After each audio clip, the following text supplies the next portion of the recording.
Salam sejahtera saudaraku yang dikasihi Tuhan. Di kesempatan kali ini mari kita lihat apa kata Alkitab mengenai ajaran setan-setan.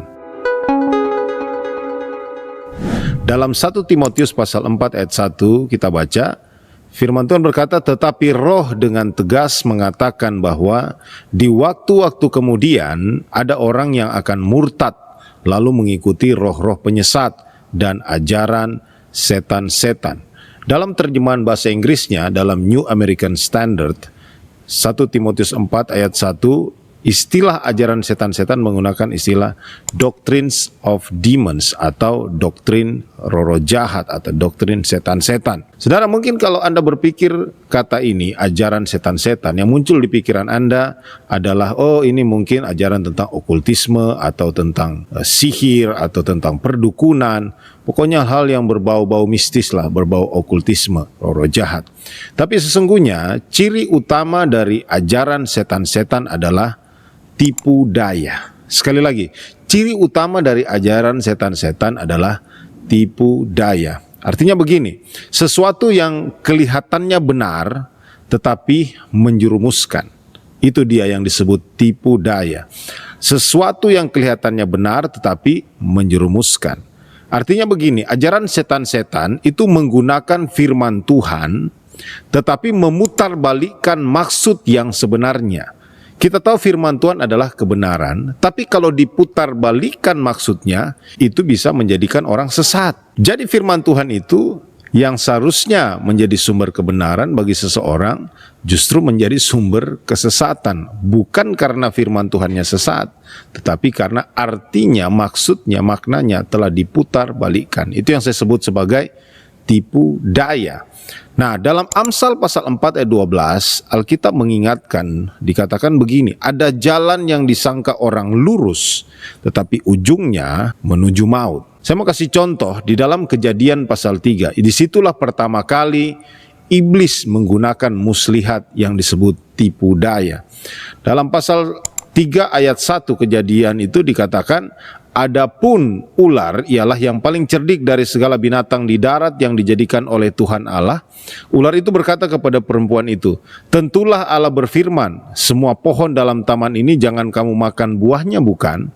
Perhatikan kata ular, dia seakan-akan mengutip perkataan Tuhan kepada manusia yang pertama yang ada di Taman Eden ya. Ular bilang, tentulah Allah berfirman. Jadi dengan perkataannya dia mau menipu manusia, padahal Tuhan tidak berfirman seperti itu. Mirip memang seperti itu, Tuhan bicara tentang pohon dalam taman itu, tetapi bukan begitu firman Tuhan. Dalam Kejadian pasal 2 ayat 15, Tuhan Allah mengambil manusia itu dan menempatkannya dalam Taman Eden untuk mengusahakan dan memelihara taman itu. Ayat 16, lalu Tuhan Allah memberi perintah ini kepada manusia, semua pohon dalam taman ini boleh kamu makan buahnya dengan bebas. Tetapi pohon pengetahuan tentang yang baik dan yang jahat itu, janganlah kau makan buahnya. Sebab pada hari engkau memakannya, pastilah engkau mati. Jadi Tuhan bukan berkata, semua pohon dalam taman ini jangan kamu makan buahnya. Malah sebaliknya, Tuhan bilang, semua pohon dalam taman ini boleh kau makan buahnya dengan bebas, kecuali yang satu itu, yaitu pohon pengetahuan tentang yang baik dan yang jahat. Jadi inilah yang disebut ajaran setan-setan, yaitu ketika iblis menyebutkan sesuatu yang seakan-akan kebenaran, padahal bukan. Untuk apa? Untuk menipu manusia agar meragukan firman Tuhan yang sebenarnya. Dengan cara ini iblis mau mengalihkan fokus manusia dari mendengarkan dan mentaati apa kata kebenaran kepada mendengarkan apa kata perasaannya sendiri, untuk memuaskan kepentingannya sendiri. Dalam Yakobus pasal 3 ayat 14 dan 15 dalam terjemahan bahasa Indonesia sehari-hari dikatakan begini, tetapi kalau kalian cemburu, sakit hati dan mementingkan diri sendiri, janganlah membanggakan kebijaksanaan itu, karena dengan itu kalian memutarbalikkan berita yang benar dari Allah. Kebijaksanaan semacam itu tidak berasal dari surga, ia berasal dari dunia, dari nafsu manusia dan dari setan. Perhatikan bagaimana manusia bisa tersesat ketika dia mulai membuka diri untuk mendengar sesuatu yang kedengarannya benar, padahal maksudnya tidak baik. Iblis tujuannya apa? Untuk mencobai kita supaya kita ini mulai bukan lagi memikirkan tentang apa kata Tuhan, tapi apa kata perasaan kita, apa yang memuaskan diri kita.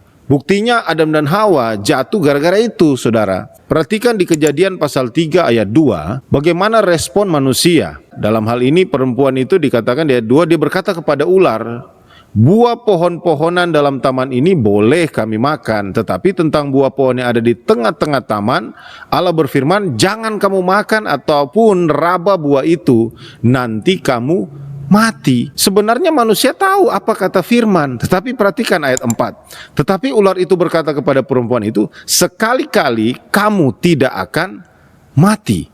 Tetapi Allah mengetahui bahwa pada waktu kamu makannya, matamu akan terbuka dan kamu akan menjadi seperti Allah, tahu tentang yang baik dan yang jahat. Jadi ini saudara, tipu daya. Dia putar balikan lagi apa maksud dan tujuan Tuhan. Tuhan sebenarnya maksudnya baik supaya manusia itu tetap hidup dalam damai sejahtera, dalam sukacita yang ada di taman yang telah disediakan Tuhan bagi mereka. Tanpa mereka pusing dengan hal yang lain karena Tuhan yang memelihara mereka.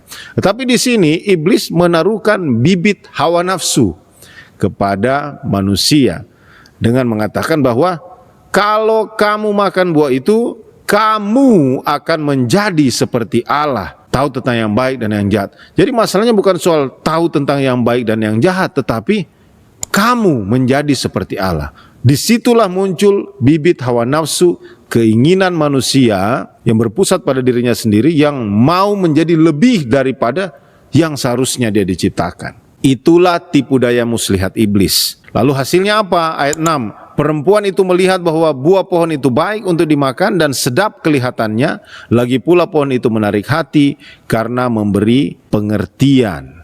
Jadi it's all about themselves. Ini semua tentang mementingkan diri sendiri. Selfishness. Hawa nafsu, mau cari kesenangannya sendiri. Apa yang dirasanya baik, apa yang dirasanya nyaman buat dia, menguntungkan buat dia, itu mulai dikejar oleh manusia sejak saat itu.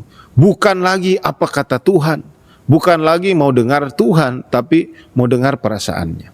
Makanya saya mau katakan di sini, ajaran setan-setan itu bukan ajaran okultisme, walaupun memang itu juga salah satu lah bagian ya, karena itu juga adalah tipu muslihat iblis.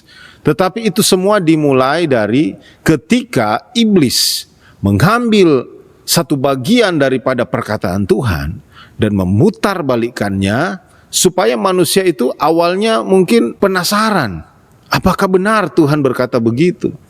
Akhirnya muncul selfishness, muncul hawa nafsu gara-gara sudah dirangsang oleh tipu muslihat iblis tadi. Nah, saudara, hari-hari ini banyak orang yang tanpa sadar ataupun sadar, dia sebenarnya terjerumus dalam ajaran setan-setan. Ketika ada seseorang yang bicara tentang, oh firman Tuhan berkata begini, padahal bukan itu maksudnya, bukan itu tujuannya, padahal bertolak belakang daripada niat Tuhan. Padahal bertolak belakang daripada arti sebenarnya kebenaran itu. Tetapi karena manusia membuka diri, manusia tidak kuat dalam pondasi imannya, sehingga dia mulai penasaran, dia mulai mau cari tahu. Dan ketika dia temukan bahwa oh ternyata versi ini lebih menguntungkan saya, versi ini lebih cocok dengan perasaan saya, versi firman Tuhan ini lebih masuk di pikiran saya daripada yang sebelumnya saya percaya. Padahal itu adalah trik tipu daya muslihat dari iblis, sehingga dia akhirnya bukan lagi mau percaya kepada kebenaran yang sesungguhnya, yang artinya harus taat kepada Tuhan, harus hidup benar di hadapan Tuhan. Dia lebih mementingkan apa yang menguntungkan dirinya. Sekalipun saya tidak taat, saya bisa tetap dikasihi Tuhan. Sekalipun saya tidak hidup benar, saya tetap bisa masuk surga. Akhirnya hal-hal seperti ini yang membuat seseorang, wow, lebih bagus saya ikuti yang ini, lebih cocok. Karena memang it's good for yourself, but it's not the truth. Itu bukan apa yang Tuhan bilang, itu bukan apa yang Tuhan maksud. Yes, inilah waktunya kita berpikir kritis. Inilah waktunya kita jangan amen-amen saja atau iya-iya saja dalam setiap pemberitaan firman yang kita dengar. Tetapi mari kita selidiki sendiri Alkitab itu, saudara, dan temukan kebenaran yang sejati sesungguhnya ada, sudah tersedia, Tuhan sudah wahyukan. Jadi jangan ambil firman hanya setengah-setengah. Memang benar kita diselamatkan oleh kasih karunia, kita diselamatkan karena begitu besar kasih Allah akan dunia ini. Tapi benar juga kita diberikan hak kehendak bebas untuk kita memilih apa kita mau taat kepadanya dalam pengiringan kita setiap hari kepada Tuhan atau tidak. Dan kalau kita salah memilih, tetap ada konsekuensi. Yes, Tuhan masih mengasihi kita. Yes, kita masih bisa minta pengampunan dari Dia. Tetapi ingat, konsekuensi itu nyata. Itu akan merugikan roh kita, jiwa kita. Makanya Tuhan bilang, kita harus tetap hidup dalam ketaatan. Kita harus tetap hidup dalam kekudusan. Jangan karena kasih karunia kita mau berbuat seenaknya saja. Karena banyak hari-hari ini atas dasar kasih, akhirnya seakan-akan bisa berbuat semau-maunya saja. Padahal dikatakan dalam Alkitab, dalam 1 Yohanes pasal 5 ayat 2-3, demikian. Inilah tandanya bahwa kita mengasihi anak-anak Allah, yaitu apabila kita mengasihi Allah serta melakukan perintah-perintahnya. Sebab inilah kasih kepada Allah, yaitu bahwa kita menuruti perintah-perintahnya.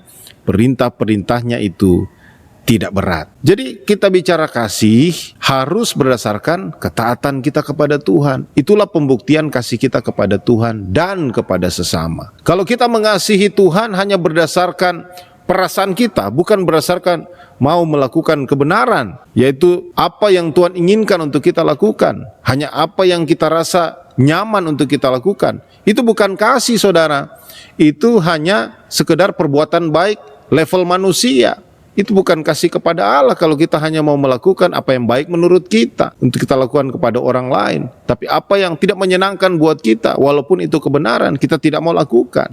Jadi saya rasa ini sedikit saja saya share supaya bisa setidaknya membuka wawasan. Silakan tulis di kolom komentar jika saudara memiliki pandangan yang berbeda atau saudara ingin sharing juga, silakan. Demikian apa yang bisa sampaikan untuk kali ini. Sampai ketemu di video lainnya. God bless you.